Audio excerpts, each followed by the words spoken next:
Sa video na ito na kumakalat sa iba't ibang social media pages, ang masayang salo-salo na uwi sa trahedya.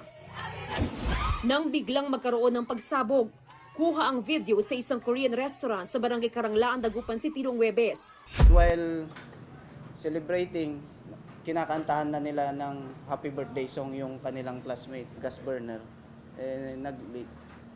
Kaya nagkaroon ng explosion. Biglaan lang po yun kasi nandun ako sa likod. Okay. Pagpunta ko dito, yun, nagtakbuhan na lahat ng tao kasi sumabog, natakot na po lahat. 11 estudyante ang sugatan sa pagsabog. Ayon sa Dagupan City Police, isa ang nasa intensive care unit habang nakauwi ng ibang sugatan. Ayon sa empleyado ng kainan, unang beses ito nangyari sa kanila. Hindi raw sila nagkulang sa maintenance ng kanilang mga gamit. Palagi po namin yan chinecheck pa, ino-off pa tapos nililinisan po lagi namin yan. Ayon sa pulisya, nagkaroon na ng inisyal na pag-uusap ang pamunuan ng kainan at ang pamilya ng mga biktima.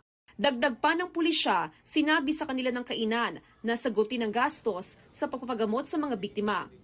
Para sa GMA Integrated News, Jasmine Gabriel Galban, nakatutok 24 oras.